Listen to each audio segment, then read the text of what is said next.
Howdy folks, and welcome back to the Hillbilly Kitchen. Today we're going to be making fresh green beans and new taters.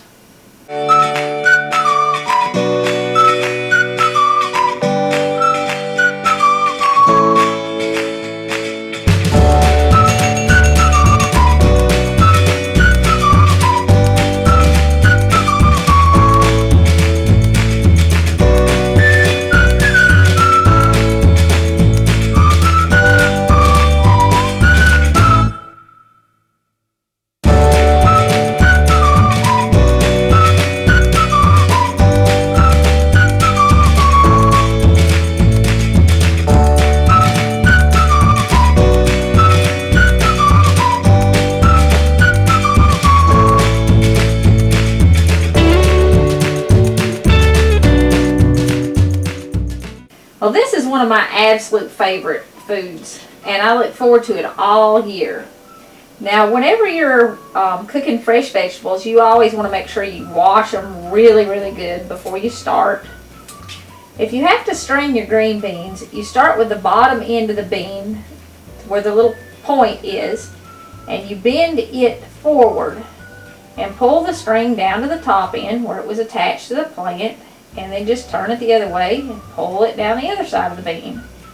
And you want to break your beans in pieces that are about 1 inch long or so. Or that's how I like them. I guess you can do it however you like it. Sometimes when you break them you find another little string. Just pull that off. Sometimes too your beans, if they're fresh, they'll have little spots like that right there. I just take my fingernail and pull that spot out. It doesn't hurt the bean at all. Now that we've got all of our beans, the strings off of them, we're going to put them in a pot. And we're just going to put our new taters in with them. And like I said, you really want to make sure you wash these good. If there are any little spots on them, just cut them off. If you have any green spots on your potatoes, you definitely want to make sure you cut those off. What that is where they have been exposed to the sun and it causes a sunburn. And it tastes really bitter. So you want to make sure you get that off if there are any green spots on them. And you can see that through the skin. My granny used to say that that was poison. I don't know if it really is or not, but it tastes bad. I don't know why anybody would want to eat it. And we're going to take these over to the sink and we're going to wash them again.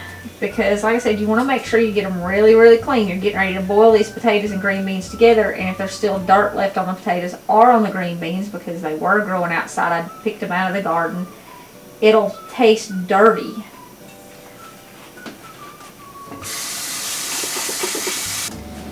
Okay, I rinsed them a couple of times and I put enough water in the pot so that everything floats.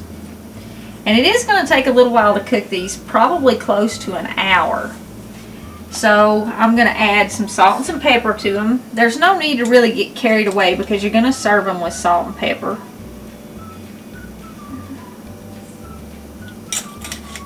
But you want to get some of the flavor in the beans.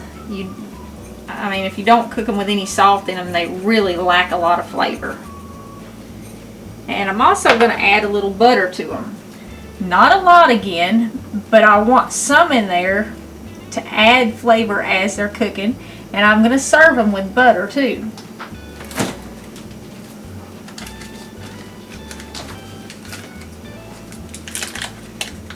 I've got a couple of tablespoons of butter here, so I'm just going to put that in the pot with them. And then I'm going to cover them. And I'm going to turn them on high until they start to boil. And after they start to boil, then I'll turn them down to probably just a little bit above low because I want to let them simmer for a while.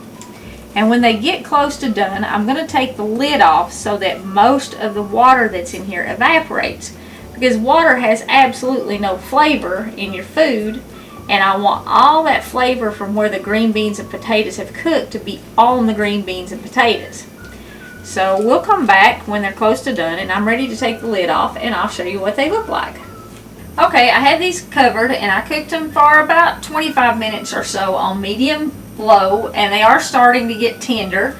So now I'm going to turn them up again, and I'm turning them on medium high so that they will boil really fast. and a lot of this water that's still in them will evaporate because, like I said, the water doesn't really have any flavor, and I want the flavor from the green beans and the taters to be what's left in the pot. So we'll be back in about another 20 minutes or so, maybe not quite that long, and I'll show you what they look like when the water has boiled away. You can see they're starting to boil really fast now. That's because I turned them up. And we'll check on them and show you what they look like when they're done. Okay, we've had our green beans and taters cooking on high for about another 20 minutes. So we've only had them on for about a total of 40, maybe 45 minutes.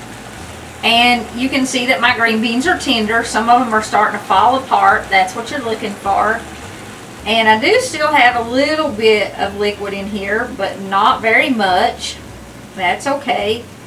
I'm going to leave the rest of that because it's late and we're about to starve to death.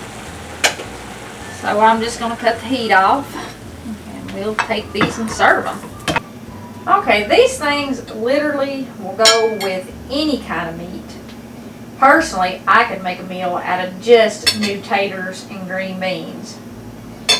But Brett's a carnivore, so I always have to make some kind of meat. And tonight we're having some chicken tenders that I sauteed in with some onions, fried in with some onions, but you know, some people call it sauteed. And you just want to, when you serve them, you can leave them whole or you can cut them in half, and we do like to cut them in half. And we put a little butter on each tater. And a little bit extra on the top of the green beans too. But this is all, you know, to taste, just however you like it. You don't want so much butter, don't eat so much butter, but why in the world you wouldn't want it, I don't know. Not too much. And I do serve it with salt and pepper, give that to everybody on their plate. And they can put it however much they like. Enjoy you some fresh green beans and new taters this summer. And thanks for joining us again in the Hillbilly Kitchen. Don't forget to click like and subscribe, and we'll see you next time.